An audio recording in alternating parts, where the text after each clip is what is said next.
Comenzamos hoy nuestro estudio del libro de Job, y este es un libro muy notable. Es el primero de los libros poéticos. En esta serie de libros que estamos comenzando hoy, tenemos además del libro de Job, los libros de Salmos, Proverbios, Eclesiastés, Cantar de los Cantares y Lamentaciones. Usted descubrirá que de este libro que tenemos aquí, así como de los demás libros poéticos, no debe tomarse como si su contenido fuera algo imaginario o irreal. Tampoco debemos interpretar con el término poético como si fuera algo que tiene rima. La poesía hebrea se forma por medio de la repetición de una idea que se llama paralelismo. Ahora, el diálogo en el libro de Job es poético. La conversación en ese día era en forma poética. Si usted ha leído alguna vez la Ilíada o la Odisea de Homero, puede tener un ejemplo de cómo era la literatura secular de entonces, porque era algo común en esos días. Ahora, este libro es algo realmente notable, como ya hemos dicho. Hay muchas cosas interesantes que se pueden decir de él. ¿Quién fue su autor? Pues bien, se ha sugerido que Moisés podría haber sido su autor. Hay otros que opinan que fue Esdras quien lo escribió. Otros dicen que Salomón. Y aún hay otros que mencionan a Job y también a uno de los amigos de Job llamado Eliú. Él es uno de los consoladores miserables, digamos, de Job. Hay quienes creen que fue este hombre Eliú quien lo hizo. No estamos muy seguros, pero puede que haya sido él quien lo hizo. Notemos lo que dicen los versículos 16 y 17 del capítulo 32 de Job. Yo pues he esperado, pero no hablaban. Más bien callaron y no respondieron más. Por eso yo también responderé mi parte. También yo declararé mi juicio. Usted puede darse cuenta de la forma en que está hablando Eliú, y puede notar que usa el pronombre yo en estos versículos en forma repetida, lo que podría indicar que él fue quien lo escribió. Ahora hay algo más que es de interés acerca de este libro. Nosotros no sabemos quién fue el autor, tampoco sabemos el período cuando vivió Job, no sabemos ni siquiera dónde vivió. Ahora sabemos que habrá personas que digan dentro de un momento que aquí podemos leer que hubo en tierra de Uz un varón llamado Job. Bueno, nosotros hemos sido presentados a este hombre y vamos a aprender mucho acerca de él, pero sinceramente hablando, no conocemos la tierra de Uz. No sabemos que ninguna persona haya podido señalar el lugar exacto donde estaba ese lugar. Hablaremos de eso un poco más adelante. Pero la época y el lugar, que son cosas de tanta importancia en estos libros o en cualquier literatura, no son mencionados aquí. No se menciona el tiempo y tampoco se menciona el lugar. Ahora podemos sugerir ciertas cosas y vamos a hacer eso. En primer lugar, quisiéramos sugerir que esto nos llega de la época de los patriarcas, debido al período de la duración de la vida de Job. Él, como usted sabe, vivió mucho tiempo, y esto indica que este hombre habría vivido en esa época en particular. Se nos dice al final de este libro, allá en el capítulo 42, versículo 16, después de esto, vivió Job 140 años, y vio a sus hijos y a los hijos de sus hijos hasta la cuarta generación. Esto lo pondría a él en ese período que hemos mencionado. Luego, en este libro, encontramos que Job actuaba como el sumo sacerdote en su familia. Aquí no se menciona ninguna mención de los hijos de Israel, así es que evidentemente tuvo lugar antes que ellos llegaran a existir. Tenemos luego que Elifaz era descendiente del hijo mayor de Esaú. Uno puede encontrar eso en Génesis capítulo 36, versículo 10. Hay quienes opinan que el tiempo de este libro debería ser durante el tiempo de Jacob, y bien podría ser eso también. Lo importante acerca de este libro de Job es que hay muchos problemas que son presentados y que son resueltos en sus páginas. Este es un libro considerado como una obra filosófica mayor, y una de las cosas a determinar es ¿por qué sufre el justo? O lo podríamos decir de esta otra forma, da las razones por las cuales sufre el justo. No creemos que esto sea su enseñanza principal, aunque muchas personas toman esta posición. Luego tenemos que fue escrito para censurar las calumnias de Satanás contra la humanidad. También fue escrito para que Job se revelara a sí mismo. Fue escrito para enseñar paciencia. Usted recuerda que Santiago nos dice, habéis oído de la paciencia de Job. Y hablando sinceramente, aún después de leer el libro, no se oye nada de la paciencia de Job. Es muy difícil ver cómo este hombre podía ser paciente. Sin embargo, veremos eso cuando lleguemos al final del libro. Luego, creemos que el propósito principal del libro de Job, y veremos esto dentro de poco, por tanto, si usted quiere estar en desacuerdo, espere un momento antes de llegar a alguna conclusión. El propósito principal del libro de Job, decíamos, es el de enseñar arrepentimiento. Usted puede ver que cuando los hombres escriben hoy un libro sobre el arrepentimiento, siempre buscan a un personaje que ha tenido un comienzo pecaminoso. Por ejemplo, tenemos a Manasés, el rey más impío que haya existido. Vemos su historia en los libros históricos del Antiguo Testamento. Él se arrepintió, y debemos decir que de esa clase de gente siempre pensamos nosotros. También tenemos a Saulo de Tarso, el enemigo más grande que tuvo el Señor Jesucristo. Él se arrepintió también.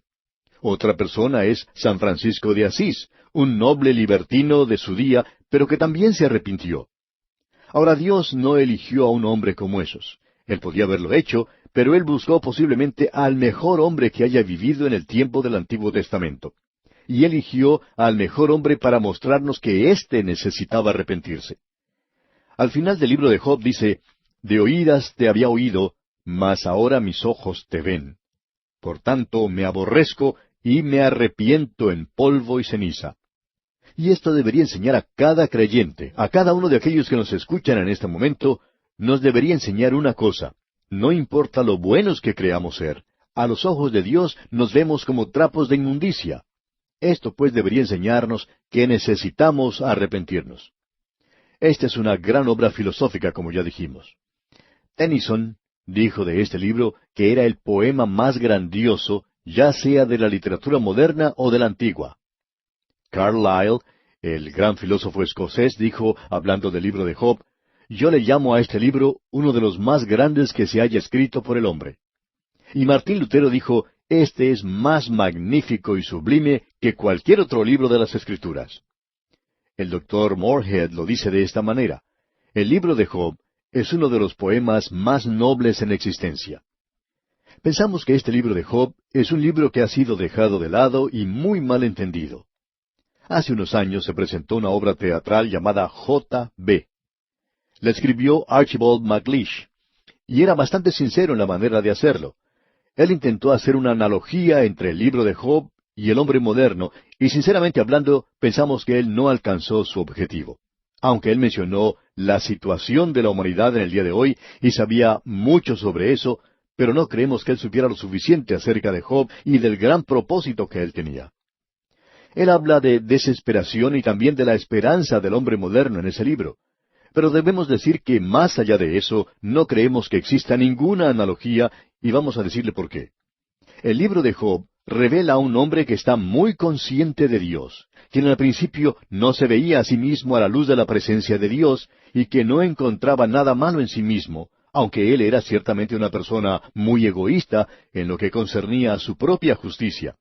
Y él mantuvo esto ante aquellos que le rodeaban. Él dijo que pensaba que ante Dios él estaba bien. En realidad, él quería entrar a la presencia de Dios para defenderse a sí mismo. Y cuando lo hizo, se dio cuenta que necesitaba arrepentirse. Podemos darnos cuenta que esto no representa al hombre moderno para nada. El psiquiatra en el día de hoy le dice al hombre moderno que la razón por la cual él está haciendo esas cosas malas es porque su mamá no lo amó como lo debería haber amado. Y pensamos que el verdadero problema es que su madre no lo castigó tanto como merecía. Eso es lo que anda mal con la presente generación, y la causa de la mayoría de los problemas que tenemos es esa. Pero el problema en realidad es que la madre y el padre fueron negligentes en cuanto a la disciplina del joven y de la joven de hoy. Reconocemos que esa es la causa de la gran mayoría de los problemas hoy. Pero usted puede apreciar que no podemos ir acusándonos los unos a los otros. Nosotros estamos tratando de acusar a alguna otra persona por nuestras deficiencias, nuestra falta de habilidad y nuestro pecado. No estamos haciendo las cosas correctamente. Hay uno que llevó todos nuestros pecados, pero hasta cuando usted y yo reconozcamos que somos pecadores y nos acerquemos a Él, amigo oyente, estamos echándole la culpa a quien no la merece. Pensamos que es algo muy vil el que nosotros le echemos toda la culpa a la madre. Eso es algo terrible de hacer contra una persona. Y encontramos que muchas personas lo están haciendo en el día de hoy. Nosotros tenemos aquí ese problema. El hombre moderno se encuentra en un verdadero apuro y está en una situación desesperada, pero su gran problema es que le está echando la culpa a otros y no se puede dirigir a ningún lugar donde pueda encontrar consuelo, porque el hombre moderno de nuestra época, con todo su materialismo y secularismo, se ha rodeado de todos los adelantos de la ciencia, pero no tiene un Dios a quien dirigirse. Uno puede visitar algunas casas modernas y encontrar que tienen un sinnúmero de artefactos modernos que los sorprenden a uno. Botones por aquí y botones por allá para encender las luces desde un lugar central sin necesidad de ir a otras partes de la casa, desde donde también se pueden hacer sonar timbres y abrir desde ese mismo lugar diferentes puertas en la casa y encender las luces de afuera. Uno nunca termina de sorprenderse cuando ve cosas como estas. Y esto para ellos es algo que les da seguridad. Y muchos de nosotros tenemos cosas similares. ¿Por qué? Porque el hombre moderno, amigo oyente, no tiene cómo ir a Dios hoy. No tiene un Salvador a quien dirigirse. Job lo hizo. En realidad, Dios le está dando a él una experiencia que finalmente lo llevará a la presencia misma de Dios. El hombre moderno en nuestros días está pasando por una experiencia en la cual, aun en esta sociedad tan materialista y confiada en todos esos artefactos modernos y con todas las comodidades de la vida, se halla completamente a la deriva en un mar sobre un pequeño pedazo de madera. No sabe ni a dónde está ni cuál es su rumbo. Y eso es algo que nos asusta, diremos de paso. En realidad, en la actualidad hay algunas personas que están pensando que más allá debe haber alguien. Tenemos una canción moderna que dice, «Pon tu mano en la mano del hombre de Galilea». Pues bien, así nos estamos acercando a la realidad. Pero aún así pensamos que no están dando en el blanco, porque uno tiene que acercarse a Él como pecador. Usted lo tiene que aceptar a Cristo primero, es decir, como Salvador.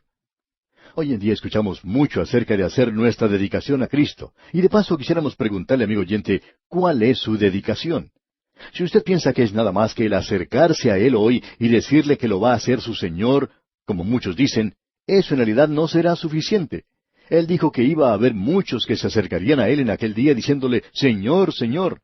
Usted no lo puede hacer a Él primero su Señor. En primer lugar, lo tiene que aceptar como Salvador. Él murió por usted. Usted no comienza con Él en ninguna otra parte sino en la cruz, donde Él entregó su vida para salvarle. Ahora ese es el problema con el hombre moderno. No era el problema que tenía Job. Job no podía comprender por qué Dios le había permitido pasar por esa experiencia y él no reconocía que necesitaba arrepentirse. Y él está muy consciente de la presencia de Dios a través de todo esto. En cambio, el hombre moderno no está consciente de esto para nada. Hemos dedicado mucho tiempo a esto porque pensamos que es algo de suma importancia. Vamos a considerar el libro de Job desde ese punto de vista. Estamos tratando aquí, amigo oyente, con principios bastante profundos y con grandes verdades, la verdad divina. Y nos gustaría presentar ahora un bosquejo del libro de Job en la forma en que lo hemos dividido. Es algo bastante sencillo. Tenemos aquí un gran drama y es presentado en los primeros 2 capítulos en el estilo de prosa. Volveremos a hablar de eso más adelante. Luego tenemos el diálogo, es decir, la poesía. Del capítulo 2, versículo 11, hasta el último capítulo, versículo 6, veremos que Job tiene una conversación tremenda con sus amigos. Y luego tenemos finalmente a Dios entrando en la escena. Entonces, el epílogo, que es también en forma de prosa, del capítulo 42, versículo 7, hasta el final del libro. Volvamos ahora al drama. Tenemos aquí 5 escenas. La primera escena se desarrolla en la tierra de Uz, y donde se presenta a Job como un hombre muy próspero que goza de mucha tranquilidad. Esos son los primeros 5 versículos. Luego tenemos la segunda escena. Aquí nos dirigimos hacia el cielo para escuchar las acusaciones de Satanás ante Dios y contra Job. Dios permite que eso ocurra. Esos son los versículos 6 al 12. La tercera escena tiene lugar nuevamente en la tierra de Uz, y vemos que comienzan a presentarse los problemas para Job. Él pierde a sus hijos y su riqueza. Esos son los versículos 13 al 22 del mismo capítulo 1. Luego, la escena nuevamente tiene lugar en el cielo. Esto lo vemos en el capítulo 2, en los primeros 6 versículos. Y aquí tenemos otra vez a Satanás ante Dios. Luego, finalmente, volvemos a la tierra en el versículo 7 del capítulo 2 hasta el versículo 10. Esto es nuevamente la tierra de Uz, y vemos que Job ha perdido su salud y también la compasión o simpatía de su esposa. Este es un libro tremendo, podemos decir de paso, y vamos a ver en realidad lo que Satanás está haciendo contra este hombre, quitándole todo lo que tiene para que él llegue a negar a Dios. Y aún su propia esposa sugiere que lo haga. Le dice, maldice a Dios y muérete. La escena comienza entonces en el capítulo 1, versículo 1. Leamos. Hubo en tierra de Uz un varón llamado Job, y era este hombre perfecto y recto, temeroso de Dios y apartado del mal. Amigo oyente, esta es una escena maravillosa la que tenemos ante nosotros. Estamos en la tierra de Uz. Este lugar podría ser cualquier parte de nuestro planeta. Tenemos una sugerencia que hacer aquí que quizás indicaría dónde podría estar. Era en algún lugar del Medio Oriente, y más allá de eso, pues no se sabe nada específicamente. Josefo, el historiador, da un poco de luz sobre la ubicación de Uz. Según Génesis capítulo 22, versículo 21, el primogénito de Nacor, el hermano de Abraham, se llamaba Uz, y se nos dice que él fue fundador de la antigua ciudad de Damasco. En realidad, esta es la ciudad más antigua que ha sido habitada continuamente en este mundo. Reconocemos que hay algunas otras ciudades que también dicen ser eso. Ahora, Job vivió en algún lugar en el desierto de Siria, donde más tarde el Señor envió al apóstol Pablo para que realizara algunos estudios de posgraduado. Lo que pensamos nosotros que pueda ser la tierra de Uz puede ser un lugar diferente al que usted piense, pero aún así estamos seguros que aquí tenemos algunas lecciones que Dios quiere que aprendamos. Ahora se nos dice aquí que el nombre de este hombre era Job, y que este hombre era en realidad perfecto. Ahora, ¿qué quiere decir con esto de perfecto? Pues bien, quiere decir esto. Él era perfecto en su relación con Dios, en el sentido en que ofrecía sacrificios, y él realizaba estos holocaustos a favor de sus hijos. Eso lo veremos más adelante en el versículo 5. Este hombre era temeroso de Dios. Él tiene un concepto alto y santo de Dios, y como resultado odia el mal. Es un poco diferente al hombre moderno, ¿no le parece? Ahora es un hombre también muy rico, como vamos a ver más adelante. Vamos a ver si lo podemos conocer un poco mejor. Leamos el versículo 2 de este capítulo 1 de Job. Y le nacieron 7 hijos y 3 hijas. O sea que él tenía una familia maravillosa. Estos 10 hijos de Job vivían en mucho lujo y comodidad. Escuchemos lo que dice la primera parte del versículo 3. Su hacienda era 7,000 ovejas, 3,000 camellos, 500 yuntas de bueyes, 500 asnas y muchísimos criados. Ahora esos camellos eran muy importantes por varias razones. La leche de camello especialmente era un lujo. También se nos dice que tenía 500 asnas. Bueno, ¿y para qué tenía tantas? Pues parece que él tenía una empresa de transportes, pero él usaba los camellos y las asnas por la leche que daban. Esto se consideraba como algo muy apetecido en esos días, y eso es algo que estamos dispuestos a pasar por alto. Ahora podemos decir que este hombre estaba viviendo lujosamente. Y se nos dice en la segunda parte del versículo 3, y era aquel varón más grande que todos los orientales. Esto nos dice mucho acerca de este hombre. Era una persona muy rica, mucho más rica que los millonarios que conocemos en nuestros días. Él era un hombre muy rico en su día. Luego en el versículo 4 leemos, e iban sus hijos y hacían banquetes en sus casas, cada uno en su día, y enviaban a llamar a sus 3 hermanas para que comiesen y bebiesen con ellos. Ahora ellos están viviendo con tremendo lujo. Ellos tenían una vida bastante fácil, pudiéramos decir. Pero notemos que en medio de todo esto había un temor en el corazón de Job. Leamos el versículo 5. Y acontecía que habiendo pasado en turno los días del convite, Job enviaba y los santificaba, y se levantaba de mañana y ofrecía holocaustos conforme al número de todos ellos, porque decía Job, quizá habrán pecado mis hijos, y habrán blasfemado contra Dios en sus corazones. De esta manera hacía todos los días. Lo que nos llama la atención aquí es que Job no sentía que él necesitaba presentar un holocausto por sí mismo. Él pensaba que estaba bien con Dios. Él sentía que quizás sus hijos o sus hijas no estaban tan cerca de Dios como deberían estarlo, de modo que él ofrecía holocaustos por ellos. Él era como el sumo sacerdote en su propia familia. Podemos decir aquí que este es un cuadro bastante destacado el que se nos está presentando. Esta es la primera escena y es una escena maravillosa de un hombre rico que vive lujosamente. Él tenía de todo, él tenía todo lo que necesitaba en abundancia, pero él tenía un temor en su corazón. Y pensamos que hay muchos en el día de hoy que sienten lo mismo acerca de sus propios hijos e hijas. Este hombre reconoció que él no podía hacer nada con ese problema, por tanto, se dirigió a Dios. Amigo oyente, Hay muchos padres y madres en nuestros días que están muy preocupados porque tienen un hijo o una hija que ha abandonado su hogar y que está con problemas, quizá usando drogas, y ellos no han tenido la capacidad de dirigirse a Dios como lo hizo este hombre, y como resultado debemos decir, ellos se encuentran con problemas demasiado grandes para resolver. Ahora Job reconoce eso, y esa es nuestra primera escena. En nuestro próximo programa, Dios mediante, y no tome esto como un chiste, vamos a ir al cielo para ver qué es lo que ocurre allí.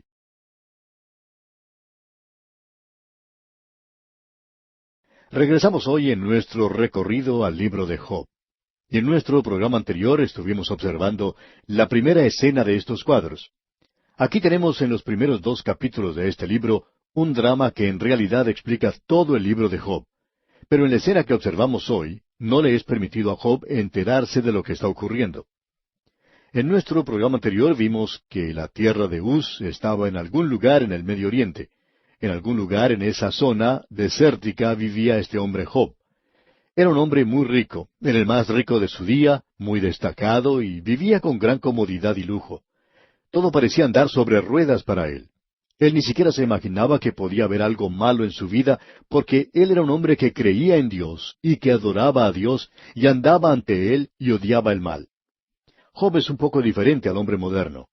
A pesar de todo esto, este hombre tenía un temor, y ese temor era que sus hijos pudieran haberse apartado de Dios. Así es que él ofrece un holocausto por ellos. Ese holocausto nos habla de Cristo, y debemos decir que en realidad este hombre era un verdadero hombre de Dios. Ahora ha concluido esta escena. La próxima escena tiene lugar en el cielo y es algo sorprendente en realidad. Esta escena era algo de lo cual Job no tenía ninguna noción que estaba ocurriendo. Tampoco sabían esto las otras personas que estaban tomando parte en el desarrollo de esta historia. Esto nos ayuda hoy a entender y comprender y aún interpretar algunas de las cosas que le ocurren a la gente del pueblo de Dios. No queremos decir que esta es una explicación completa, pero es parte de ella. Notemos ahora lo que dice el versículo 6 de este capítulo 1 de Job. Un día vinieron a presentarse delante de Jehová los hijos de Dios, entre los cuales vino también Satanás. Ahora esta es una escena en el cielo, y ante Dios se presentan los hijos de Dios, criaturas inteligentes por Él creadas.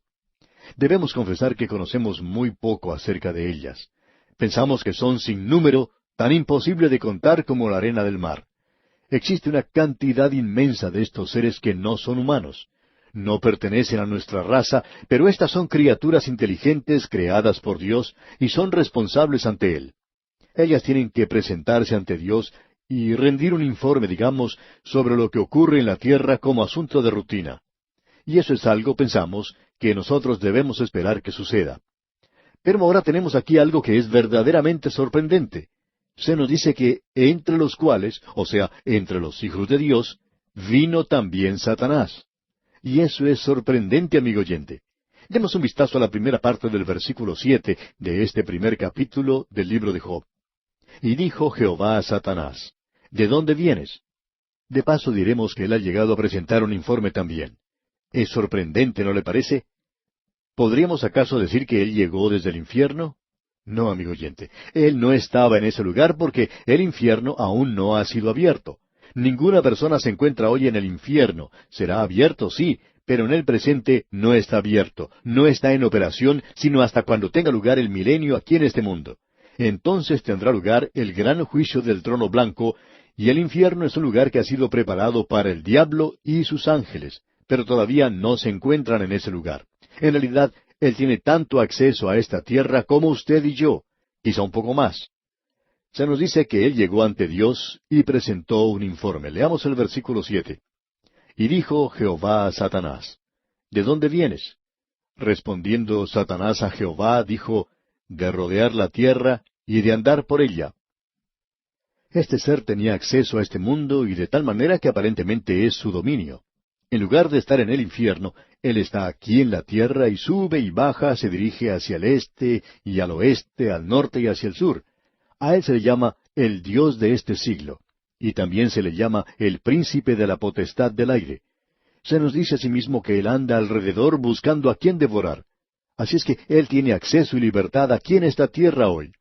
Nosotros ya hemos sido advertidos en cuanto a él.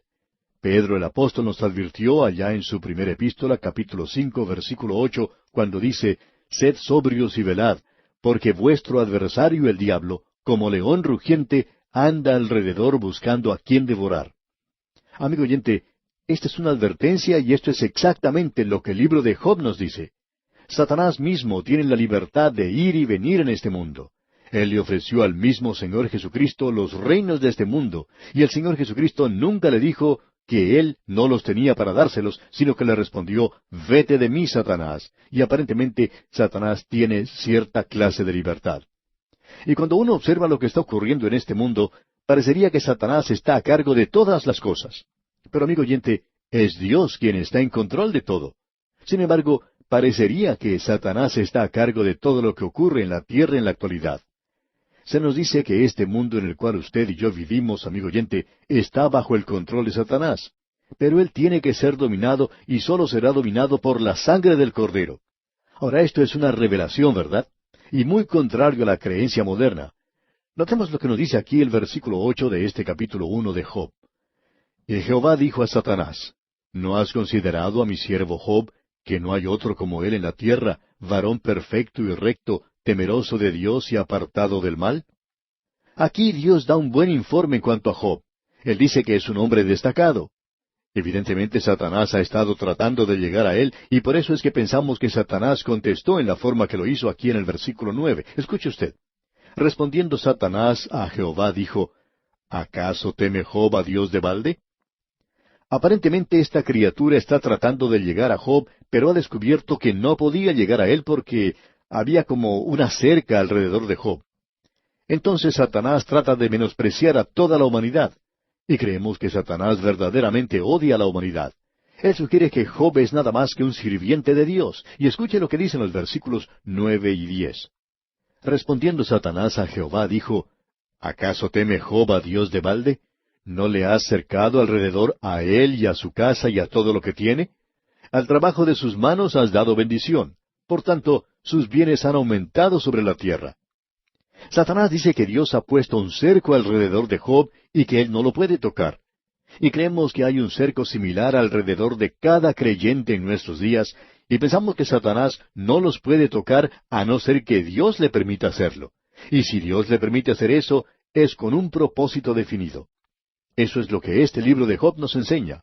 Entonces, lo que Satanás hace es menospreciar a Job ante Dios. Él dice aquí en el versículo 11, «Pero extiende ahora tu mano y toca todo lo que tiene, y verás si no blasfema contra ti en tu misma presencia». Satanás no tiene nada que hacer con personas como usted o como yo, amigo oyente. Él dice que usted y yo somos simplemente sirvientes de Dios, y que si Dios quitara ese cerco de alrededor de nosotros para cuidarnos, que nosotros maldeciríamos a Dios. Y habría muchos que harían precisamente eso, podemos decir de paso. No hay ninguna duda sobre ello. Lo único que uno tiene que hacer en nuestros días es escuchar lo que la gente está diciendo en la calle y puede darse cuenta que muchos maldicen a Dios constantemente. En cualquier oportunidad en que uno puede observar a la gente trabajando, cuando las cosas no salen como ellos quieren, en ese mismo instante se ponen a maldecir a Dios. Quizá aún algunos de ellos asistan a una iglesia y lleven su Biblia bajo el brazo, no lo sabemos, pero sí los podemos ver maldiciendo a Dios. Usted lo puede comprobar en cualquier instante. Los hombres no están dirigiéndose a Dios en la forma de vida. Se dirigen de cualquier otra forma, menos como debieran hacerlo. Pero vemos que Job tenía a su alrededor como un cerco, y Satanás no lo podía ni siquiera tocar. Satanás decía que quería acercarse a él. Él odia a la humanidad. No comprendemos cómo hay algunas personas que quieren servir a Satanás cuando éste en realidad nos odia a todos nosotros. Yo no quisiera tener a un amo y señor como ese. Satanás paga mal a sus servidores. Yo quiero tener a alguien que me ame y que tenga simpatía hacia mí. Esa es la clase de maestro y señor que yo quiero y que tengo. Notemos ahora lo que dice aquel versículo 12 de este capítulo 1 de Job. Dijo Jehová a Satanás, He aquí todo lo que tiene está en tu mano, solamente no pongas tu mano sobre él. Y salió Satanás de delante de Jehová. Ahora a veces Dios le permite a Satanás que él quite las cosas en las cuales nosotros estamos confiando. Y cuando eso ocurre, cuando las cosas en las cuales nosotros ponemos toda nuestra confianza son quitadas, nos sentimos tan perdidos, sin fuerzas, verdaderamente incapaces de hacer nada en este mundo. Y muchos de nosotros, cuando nos vemos en situaciones así, clamamos a Dios. Ahora notemos lo siguiente. Dios le va a permitir a Satanás que él le quite a este hombre todo lo que posee. Y créame, amigo oyente, que Satanás nos destruiría si pudiera. En el versículo 13 la escena cambia. Ha finalizado la escena que tenía lugar en el cielo y ahora volvemos nuevamente a la tierra. Notemos lo que dice el versículo 13 de este capítulo 1 de Job. Y un día aconteció que sus hijos e hijas comían y bebían vino en casa de su hermano el primogénito. Estos jóvenes se estaban divirtiendo en grande en la casa del hermano mayor. Ellos iban de la casa de un hermano a la casa del otro, y tenían un banquete cada día y estaban verdaderamente divirtiéndose a lo grande. Vivían con mucho lujo y comodidad, y no tenían ninguna preocupación. ¿Qué fue lo que ocurrió entonces? Bueno, leamos los versículos 14 y 15 de este capítulo 1 de Job. Y vino un mensajero a Job y le dijo, estaban arando los bueyes y las asnas paciendo cerca de ellos, y acometieron los sabeos y los tomaron, y mataron a los criados a filo de espada. Solamente escapé yo para darte la noticia. Ahora todas las cosas le habían ido bien a Job hasta ahora. Él no sabía que tenía enemigos como estos. Los sabeos lo atacaron y mataron su ganado y sus criados. Y en el versículo 16 dice, aún estaba éste hablando, cuando vino otro que dijo, fuego de Dios cayó del cielo, que quemó las ovejas y a los pastores, y los consumió. Solamente escapé yo para darte la noticia. A esto se le llama el fuego de Dios. En el día de hoy uno puede comprar una póliza de seguros para la casa, en caso de que se queme o sea destruida por un acto de Dios. Nosotros siempre le echamos la culpa a Dios si algo es destruido.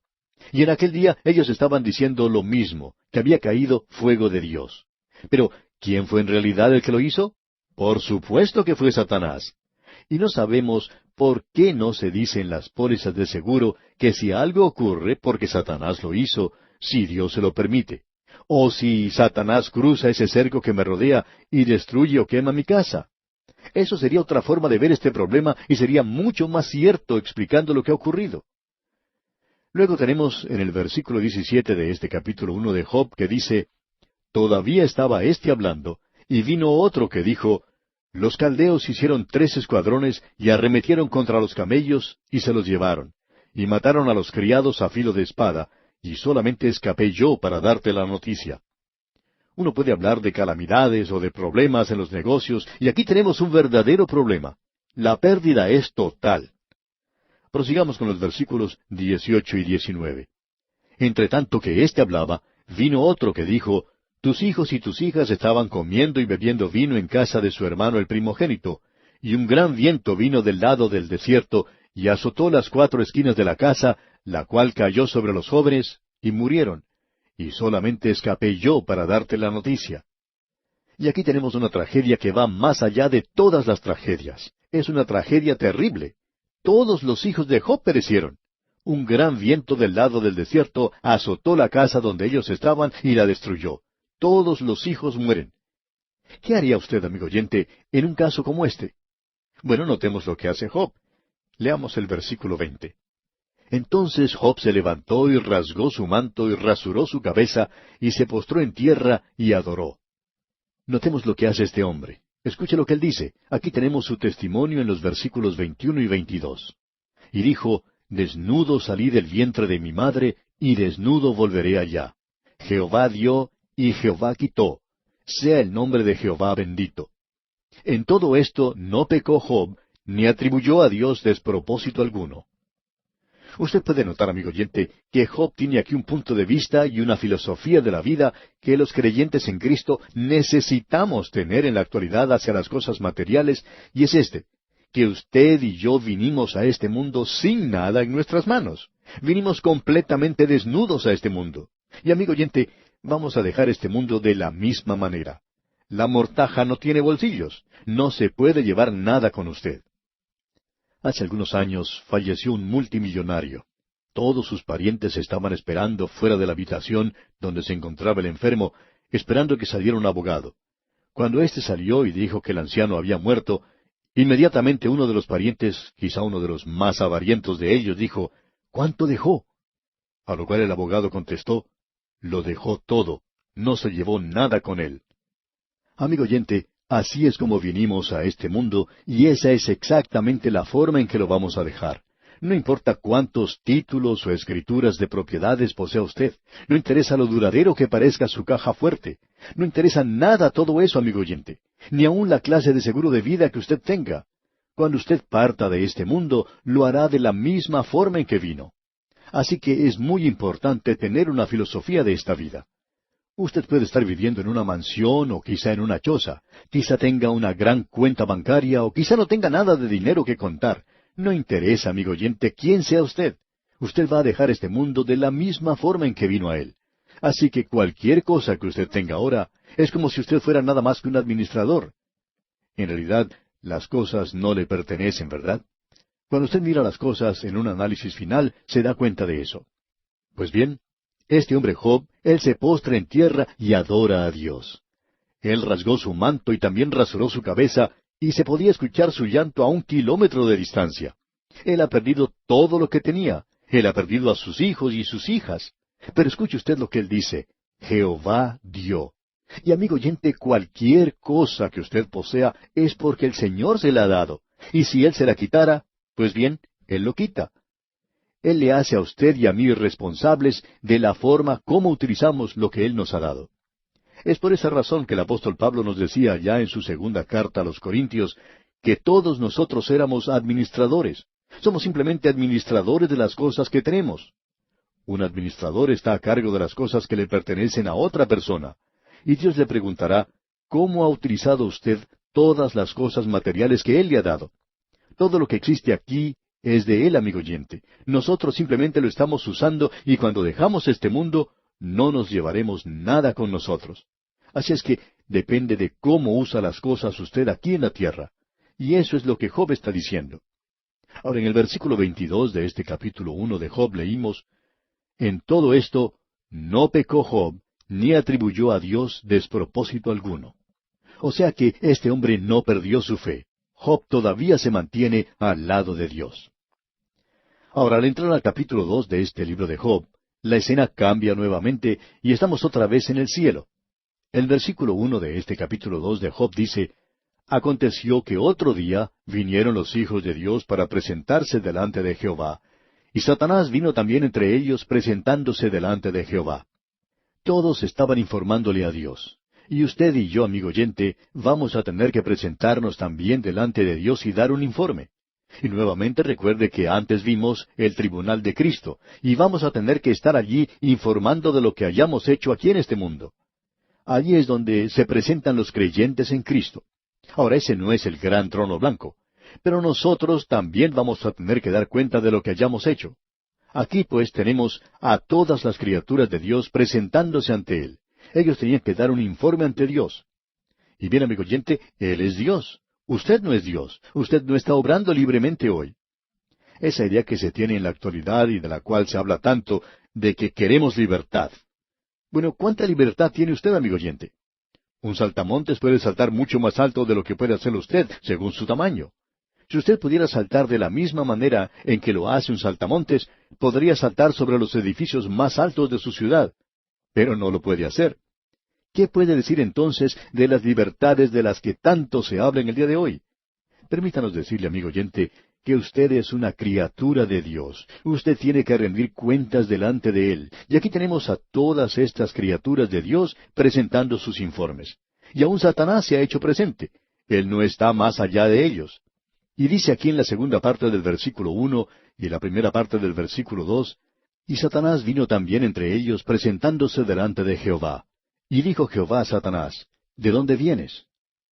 Él tenía que presentar su informe. Dios ya lo sabía, pero él tenía que presentar sus cuentas ante Dios. Finalicemos la lectura del versículo 2.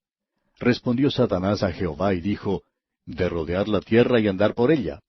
Satanás dice, bueno, he estado observando, mirando mi mayordomía. Yo estoy a cargo de todo lo que ocurre en la tierra ahora.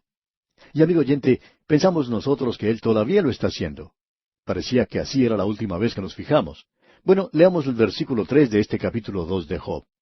Y Jehová dijo a Satanás, ¿no has considerado a mi siervo Job, que no hay otro como él en la tierra, varón perfecto y recto, temeroso de Dios y apartado del mal, y que todavía retiene su integridad, aun cuando tú me incitaste contra él para que lo arruinara sin causa?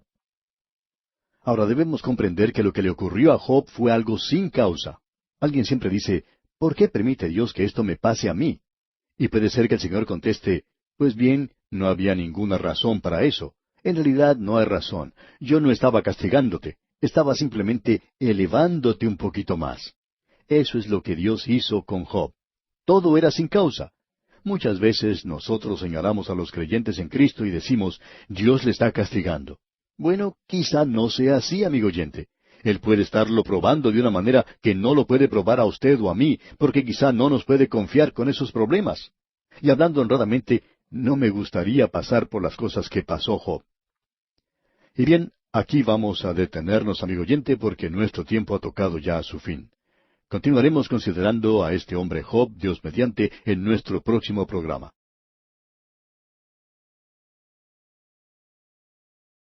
Continuamos hoy nuestro estudio del libro de Job, y estamos contemplando la cuarta escena que se presenta en este libro. Estamos nuevamente en el cielo, y vemos aquí que el Señor Jehová ha destacado de una manera particular a la persona de Job. Él dijo, todavía retiene su integridad. Tú habías dicho, Satanás, que si yo permitía que se le quitara todo lo que tenía, él volvería su espalda hacia Dios. Pero te fijas que no lo ha hecho, él mantiene su integridad. Y leemos ahora en el versículo 4 de este capítulo 2 de Job. Respondiendo Satanás dijo a Jehová, piel por piel, todo lo que el hombre tiene dará por su vida.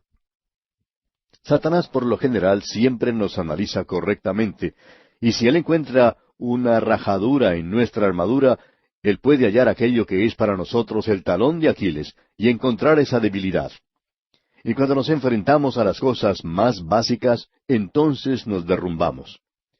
Pero usted sabe que Dios ha dicho que Él no va a permitir que nos alcance ninguna tentación por medio de la cual vayamos a ser completamente derrotados. Él siempre, junto con la tentación, nos da una manera para escapar. Él no nos deja soportar más allá de lo que podamos aguantar. Eso lo debemos reconocer. Y no sabemos dónde está usted en este momento, ni quién es usted o cómo se encuentra, amigo oyente.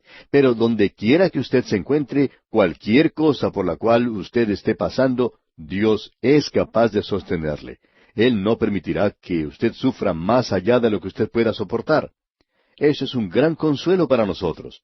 No sabemos lo que puede traer cada día.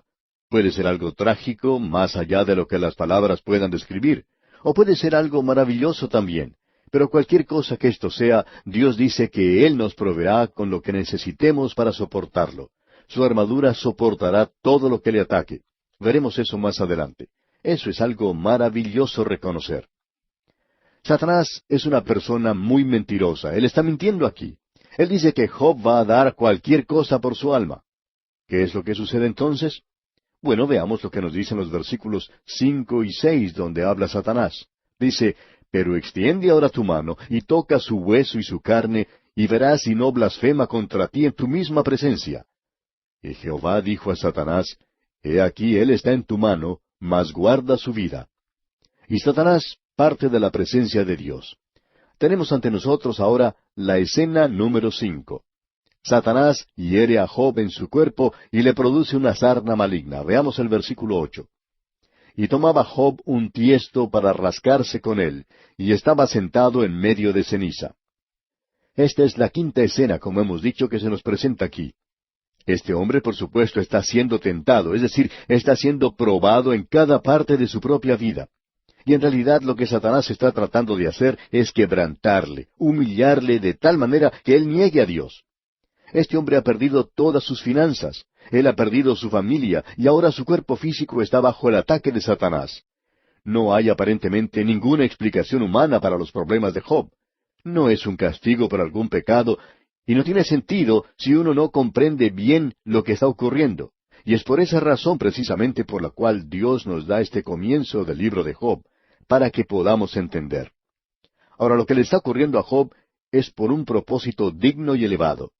Había una razón lo suficientemente buena en los consejos internos de Dios, y cuando se reúnen todos los aspectos, cuando se consideran todas las facetas, se puede apreciar que Dios tenía un propósito, y era el de la disciplina. Ahora usted puede decir que eso era bueno para Job. Es como la historia que se cuenta de ese padre que estaba castigando a su hijito y le dice al pequeño, esto me duele a mí más que a ti. A lo cual su hijito responde, sí, pero no en el mismo lugar. Bien, amigo oyente, eso es verdad aquí también. Es bueno para Job, pero los caminos de Dios no son nuestros caminos. Sus pensamientos no son nuestros pensamientos. Nosotros tratamos de evitar toda clase de sufrimientos a nuestros niños. Tratamos de prevenirlos. Les damos todo lo que podemos para hacer que sus vidas sean cómodas y en ese proceso hasta los malcriamos muchas veces. Y tenemos en nuestros días una generación de malcriados. Ahora llegó el día cuando Job se dio cuenta que algo bueno estaba saliendo de esta experiencia suya. Pero él no podía comprender esto al comienzo. Y era en realidad algo bueno para Job. Ahora esto era para la gloria de Dios. El carácter de Dios había sido atacado por Satanás. Piensa en eso. Usted se puede imaginar lo que esas criaturas en el cielo, esas inteligencias creadas por Dios, los hijos de Dios, como se les llama aquí, podían estar pensando cuando escuchaban que Satanás estaba echando esa difamación en contra de Dios. Tú no eres digno de ser amado, le decía. Tú tienes que pagarle a Job para que te ame. Tienes que pagarle para que te ame y te sirva. Es decir, que Dios tiene que comprar de alguna manera a la gente para que le ame. Que Dios tiene que sobornar a Job y que Dios no es digno de ser amado en sí mismo. ¿Somos nosotros simplemente sirvientes? Dios es bueno. Dios es misericordioso. Nosotros nos gozamos en su bondad.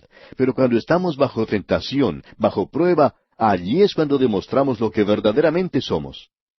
Usted sabe que el fuego siempre quema la escoria, el sedimento, y prueba o revela lo que es genuino. Nosotros tenemos que ser la luz del mundo. La luz es para la oscuridad, y Él nos coloca en la oscuridad para que brille la luz.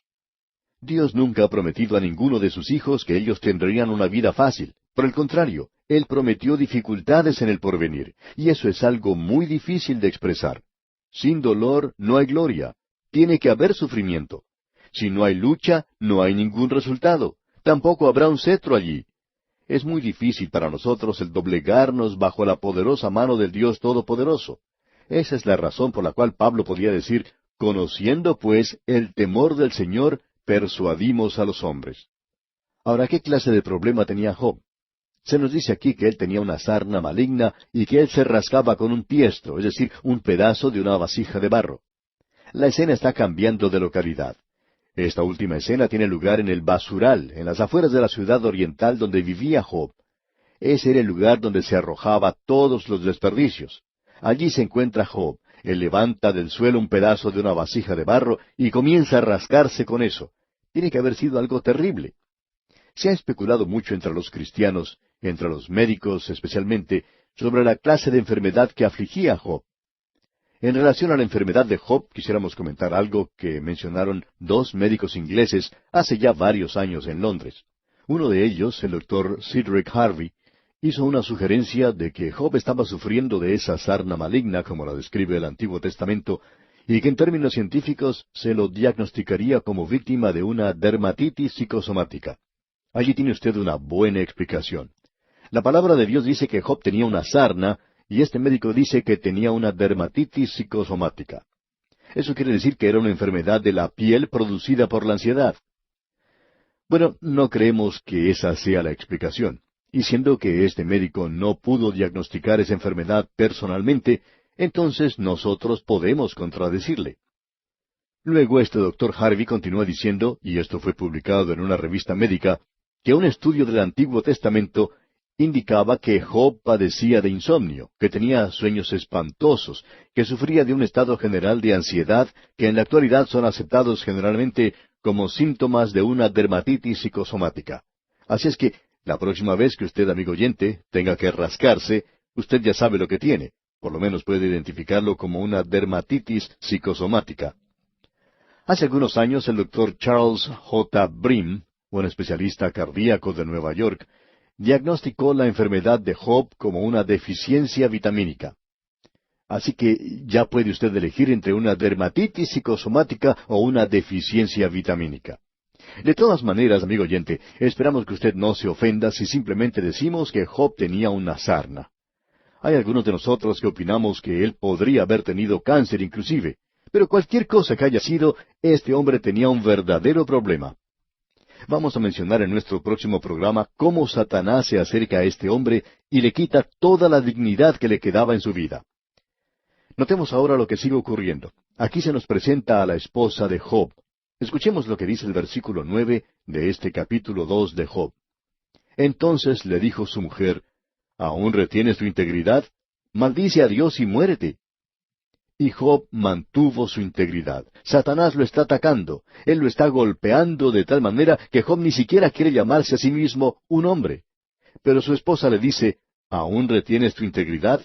Maldice a Dios y muérete. Ahora este consejo de su esposa parece algo bastante extraño. Aparentemente ella quería quedarse viuda, pero ella está contemplando el sufrimiento que está padeciendo Job, y probablemente esto sea una tierna sugerencia. No nos suena de esa manera, pero esa es la sugerencia. Ella le dice, maldice a Dios y muérete. Como podemos notar, Satanás no le quitó la esposa a Job, le quitó todo lo demás que él tenía. ¿Por qué? Bueno, porque ella no era de ninguna ayuda para Job.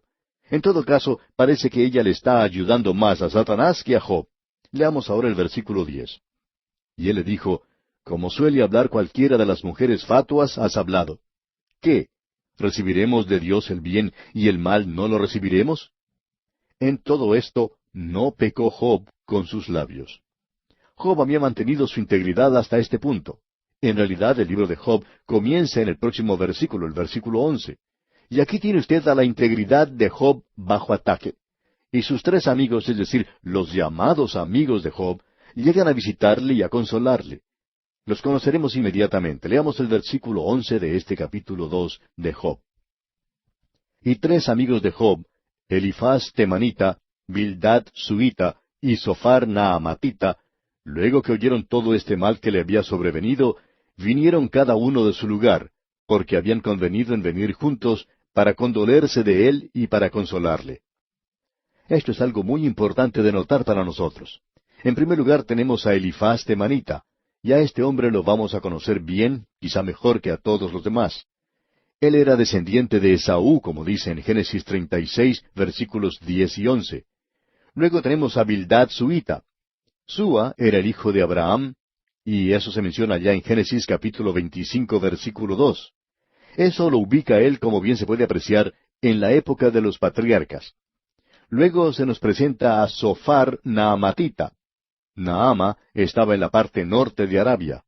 Así que nosotros podemos ubicar estos lugares y podemos colocar a Job en un área cercana a estos lugares mencionados. Estos hombres, pues, llegan para condolerse junto con Job. Y ya que vamos a decir algunas cosas bastante feas acerca de sus amigos, creemos que sería conveniente decir todo lo bueno que podamos sobre ellos. Ellos eran amigos de Job hasta que le ocurrió esto a él. Y esta experiencia los hizo alejarse de su amigo. Y la razón era que ellos no conocían a Dios. Tampoco conocían por qué Dios hacía ciertas cosas. Pensamos que esa es la razón por la cual muchos de nosotros deberíamos tener mucho cuidado cuando tratamos de explicar por qué ocurren ciertas cosas en las vidas de otras personas. No tenemos en realidad el derecho de decir, bueno, Dios ha permitido que eso le suceda a fulano de tal por esta y esa razón. Lo que generalmente decimos a los demás como la razón por la cual está ocurriendo lo que le ocurre no es necesariamente la correcta. ¿Cómo sabe usted, amigo oyente, que esa es la razón? Ahora, estos amigos estaban muy seguros, como lo estamos nosotros en el día de hoy, del por qué ocurrían ciertas cosas.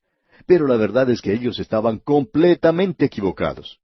Pero ellos eran amigos de Job, y usted quizá nos pregunte, ¿cómo sabe usted eso? Bueno, escuchemos lo que dicen aquí los versículos 12 y 13 de este capítulo 2 de Job. Los cuales, alzando los ojos desde lejos, no lo conocieron, y lloraron a gritos, y cada uno de ellos rasgó su manto, y los tres esparcieron polvo sobre sus cabezas hacia el cielo. Así se sentaron con él en tierra por 7 días y 7 noches, y ninguno le hablaba palabra, porque veían que su dolor era muy grande. Estos hombres habían oído que su amigo Job estaba atravesando por problemas. Ellos nunca se imaginaron que esto sería tan malo como lo era en realidad. Estos hombres, en la última oportunidad en que habían visto a Job, lo habían visto en su hermosa casa con los niños jugando a su alrededor, con sus hijos y sus hijas. Habían contemplado la riqueza de Job, que era evidente por todas partes. y ahora llegan a visitar a su amigo. Piensan que por lo menos estará en su casa, que todavía tendría un lugar cómodo y lujoso, pero lo encuentran en el basurero de la ciudad, en el lugar donde se arrojan los desperdicios, y Job se está rascando con un pedazo de una vasija de barro. Y él ya no tiene nada en absoluto, todo ha desaparecido. Pobre Job. Y estos amigos, porque ellos eran amigos, se condolían con él, lloraban, gritaban de dolor. Y por 7 días ellos se sentaron con él y no dijeron ni una sola palabra. Simplemente pasaron 7 días y 7 noches sentados junto a Job. Podemos decir que son verdaderos amigos. Es decir, ellos trataron de hacer lo mejor que podían para ser amigos con él, y se sentaron con Job por esos 7 días. Ahora ellos están condoliéndose junto con él por una semana completa, pero no están en una posición de consolar a Job. Para comenzar, podemos decir que ellos no comprendían a Dios. En segundo lugar, ellos tampoco comprendían a Job. Y en tercer lugar, ellos no se comprendían a sí mismos. Ellos simplemente sacudían sus cabezas de una manera como indicando que comprendían lo que estaba ocurriendo durante esos 7 días de lamentación y tristeza. Allí están sentados, meneando sus cabezas, están condoliéndose por 7 días. Esa forma en que ellos estaban sacudiendo sus cabezas debemos decir que no era algo muy bueno. Y nos damos cuenta que ellos están estudiando a Job de una manera muy crítica. Estos hombres son personas muy inteligentes. Son todos filósofos. Ellos son hombres que en su día pensaban mucho y pensaban en cosas profundas. Y en estos días que pasan allí sentados con Job, ellos no dejan de pensar y llegan entonces a una conclusión. Ellos llegan a la conclusión que Job tiene que haber sido un pecador terrible para que le ocurran estas cosas, y que Dios lo está castigando, y que él debe arreglar su vida. Esa es la manera en que ellos pensaban. Y lo que tenemos aquí delante de nosotros es que finalmente Job ya no puede aguantar eso más. Ellos están moviendo sus cabezas de una manera tal que lo están acusando y comienzan a sonreírse de una manera sarcástica. Ajá, hermano Job, al fin sale todo a la luz. Tú has estado viviendo una vida en pecado y dabas la impresión de que eras una persona muy pía y santa. Ahora sabemos que esto que te ha alcanzado es a causa de tu pecado al fin descubierto. Y Job no puede soportar eso. Él puede aceptar todo lo que le ha ocurrido, pero no puede recibir esto de sus amigos. Escuchemos lo que él dice, y este es el primer discurso pronunciado por Job. Es una expresión de su miseria y de su desesperación. No vamos a poder observar todo este discurso en esta ocasión, pero vamos a por lo menos contemplar algo para tener algo en qué pensar. Leamos los primeros 5 versículos del capítulo 3 de Job. Después de esto, abrió Job su boca y maldijo su día. Y exclamó Job y dijo, perezca el día en que yo nací, y la noche en que se dijo, varón es concebido. Sea aquel día sombrío, y no cuide de él Dios desde arriba, ni claridad sobre él resplandezca. Aféenlo tinieblas y sombra de muerte, repose sobre él nublado que lo haga horrible como día caliginoso. Este es un discurso muy hermoso, muy florido, pero cuando uno suma todo lo que él está diciendo, y cuando uno saca lo que está de más, bueno, uno se queda con lo que en realidad está diciendo.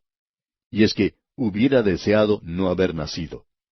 Eso es lo que está diciendo en realidad. Hubiera deseado no haber nacido. ¿Y cuántas veces ha dicho usted eso, amigo oyente?